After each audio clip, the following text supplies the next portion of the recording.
bantu bafite inzu zitwa ngo bakodesha ngo barakoramo house parties hano mu mujyi wa Kigali. Umuzamu zaba bahaye bakinjira, nyirinzu zaba bakodesheje n'abandi bose bazabigenderamo.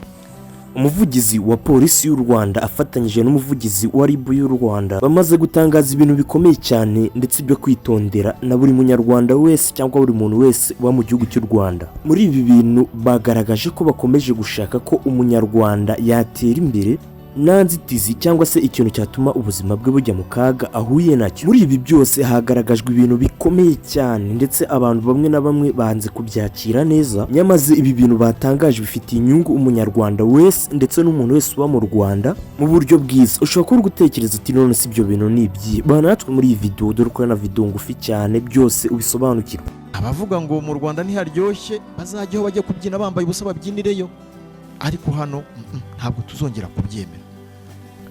Ni nyuma y'aho bamaze guca inzoga z'ibyuma, aho ibipimo byafashwe byagaragazaga ko izi nzoga zitujuje ubuziranenge, ndetse bitari ibyo gusa ahubwo izi nzoga zicaga abantu benshi cyane batandukanye, abandi zikabasigira ubumuga n'ibindi byinshi bibi izi nzoga zakoreshaga abantu. Hahise hatangazwa ibindi bintu bitemewe cyane rwose mu Rwanda bibujijwe, ndetse umuvugizi wa polisi we yagiriye n'inama aravuga ati hari aho byemewe ibyo ngibyo, ariko twe mu Rwanda rwose ntabwo byemewe. Yahereye ku kintu cyitwa house parties, aho izi house parties zibanzemo amabide y'abana bakiri batoya b'urubyiruko. Nk'uko mubizi uburyo bikorwamo ni uburyo umwana ashobora kugira isabukuru, bagenzi be bagakoteza amafaranga, barangiza bagashaka akageto ahantu runaka, ako kageto bakagukodesha umunsi umwe, uwo munsi umwe bakaza bagakorera mu isabukuru y'uwo mwana. Ariko ibiberamo byo nagahumamunwa. Ndabaha urugero, hari amakuru amaze iminsi acicikana hirya no hino agaragaza isabukuru yabaye ya house party nka gutya, abana bageze muri iyo sabukuru bose bagezemo barambura imyenda, bakora isabukuru bambaye ubusa. Iri sabukuru ryari ry'abana bigaga muri segonderi. Muri iyo sabukuru habereyemo ibintu byinshi bibi bitandukanye, ndetse kubera ko bari bazimije amatara, umwana umwe yagiye ahura n'undi bataziranye rwose ntamenye uwo yahuye nawo. Nyuma y'iminsi baje kujya kwa muganga basanga bari abakobwa 5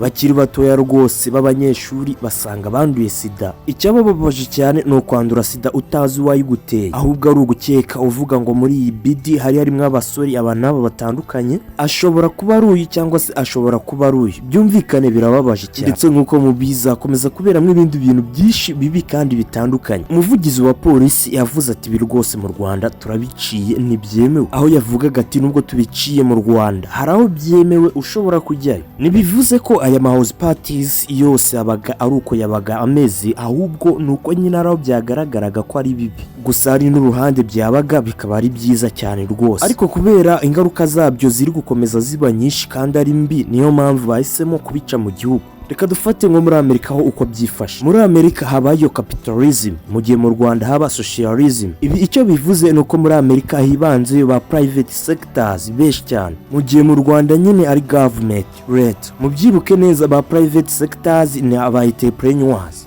cyangwa se ba rwiyemezamirimo, mu gihe government nyine ni leta muri rusange. Ba rwiyemezamirimo bakora bashaka inyungu batitaye aho izava, ariko bakabona inyungu, mu gihe leta yo ibishaka imibereho myiza y'abaturage. Byumvikane nk'uko twabivuze, ba rwiyemezamirimo bashobora gukoresha n'uburyo bubi ariko bakabona inyungu, mu gihe leta yo ibigomba gutuma umuturage abaho neza. Nk'uko mubyumva, ba rwiyemezamirimo baba bashaka inyungu naho leta ishaka imibereho myiza y'abaturage. Ubwo rero byumvikane ko muri Amerika hashobora kuba hari ibindi bintu bitari byiza byinshi byemewe, bitewe nuko aho muri Amerika hari ba rwiyemezamirimo benshi cyane bashaka inyungu, mu gihe mu Rwanda bo bashaka ko umuturage abaho neza. Byumvikaneho rero hagomba kuza amategeko atuma umuturage abaho neza. Icyo bisobanuye ni iki? Nuko aho muri Amerika hari ba entrepreneurs benshi cyangwa se ba rwiyemezamirimo, hari n'ibindi bintu nyine byinshi bibi bituma abo bantu babona amafaranga. Naho mu Rwanda nihaboneka abo ba rwiyemezamirimo bagerageza gukora ibintu bibi, leta izahita ibarwanya kuko yo ishaka ko umuturage abaho neza. Nk'uko mubyumvise rero, tuvuze kuri aya house parties hari byinshi bibi twabonye biberamo. Ibyo bibi byumvikane ko naho muri Amerika biba. dore impamvu rero muri Amerika bashobora kubyemera ariko mu Rwanda ntibabyemera. Indi mpamvu nuko aho muri Amerika bateye imbere naho mu Rwanda batari batera imbere ku buryo bunoze. Umwana uje muri house parties agakora ibyo bintu byinshi bibi bitandukanye, aba afite ubushobozi bwo kutasohoka akajya kwa muganga bakamuha imiti ihita imuvura agataha ameze neza. Ariko ibyo nyine aho ni muri Amerika. Mu gihe mu Rwanda aho araza agahura n'ibyo bibazo,